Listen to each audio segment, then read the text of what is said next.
Bienvenidos al podcast de la Iglesia Gracia sobre Gracia, en donde exploraremos juntos las verdades eternas de la Palabra de Dios. Acompáñanos a profundizar en la gracia gratuita de Dios y los fundamentos de nuestra fe.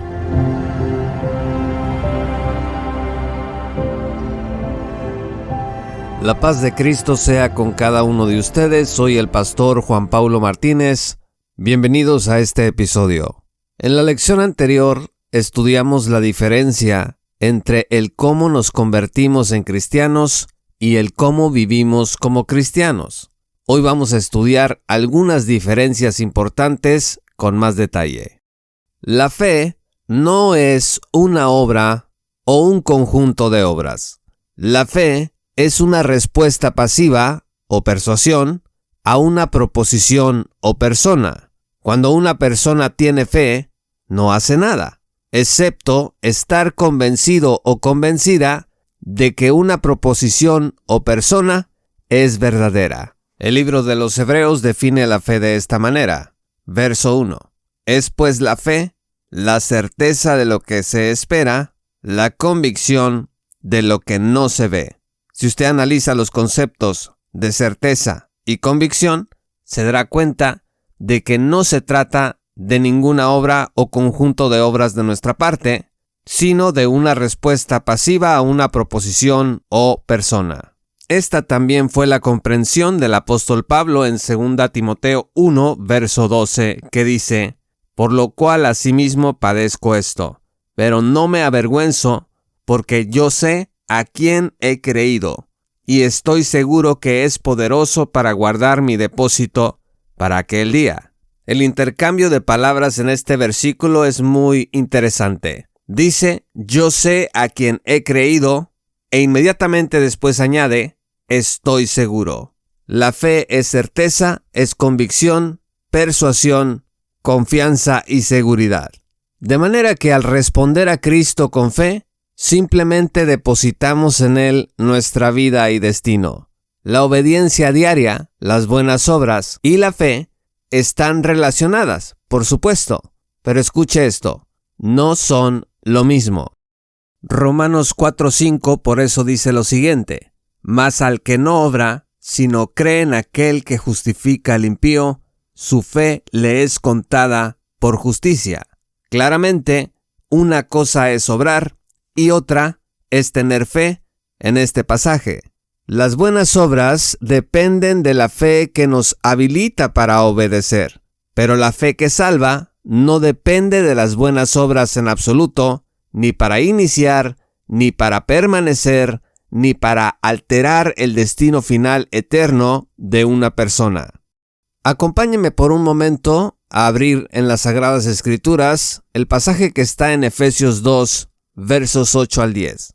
Dice la Escritura: porque por gracia sois salvos por medio de la fe, y esto no de vosotros, pues es don de Dios, no por obras, para que nadie se gloríe, porque somos hechura suya, creados en Cristo Jesús para buenas obras, las cuales Dios preparó de antemano para que anduviésemos en ellas.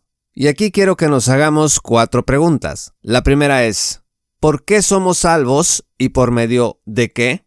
Somos salvos por gracia, por medio de la fe. La segunda pregunta es, ¿por qué no puede ser por obras? La respuesta es, para que nadie se gloríe. Si la salvación eterna fuese por obras, cada uno de nosotros tendría razones para jactarse de haberla conseguido a través de su esfuerzo, perseverancia o sumisión personal. La tercera pregunta es esta: ¿para qué fuimos creados en Cristo Jesús?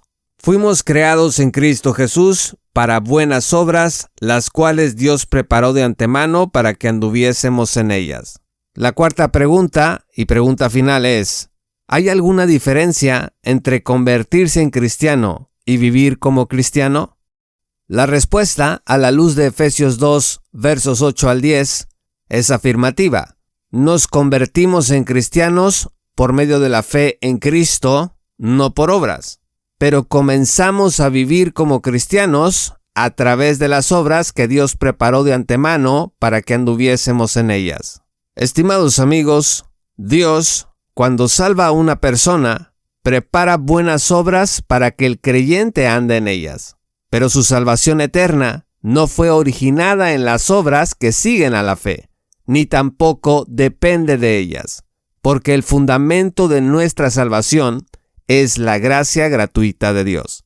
La gracia de Dios es un regalo que Él da al pecador que cree en Cristo. La gracia no es mérito, no es una recompensa que recibamos por obrar bien, no es una transacción entre Dios y nosotros. Si algo se puede ganar o mantener con esfuerzo humano, entonces eso no es gracia. Este es exactamente el mensaje de Pablo en Romanos 11, verso 6. Dice la Escritura: y si por gracia, ya no es por obras. De otra manera, la gracia ya no es gracia. Y si por obras, ya no es gracia. De otra manera, la obra ya no es obra. Surge entonces la pregunta: ¿la gracia es cara o es barata? Estimados amigos, la gracia no es, entre comillas, cara, como si le costara mucho al hombre obtenerla, ni tampoco es, entre comillas, barata, como si costara muy poco ganarla. La gracia es gratuita. No cuesta nada al hombre, sino que le cuesta todo a Dios en Cristo. El pecador solo debe apropiarse de la salvación eterna por gracia gratuitamente por la fe. Romanos 3:24 anuncia explícitamente esta gracia gratuita. Dice la Escritura: siendo justificados gratuitamente por su gracia, mediante la redención que es en Cristo Jesús. En conclusión, la gracia no debe ser contaminada por las obras, porque de otro modo estaremos creyendo un falso evangelio legalista y sin el poder de Dios. Muchas gracias por acompañarnos en el podcast de la Iglesia Gracia sobre Gracia. Soy el pastor Juan Paulo Martínez. No te pierdas el siguiente episodio, en donde seguiremos estudiando las verdades eternas de la palabra de Dios. Muchas gracias.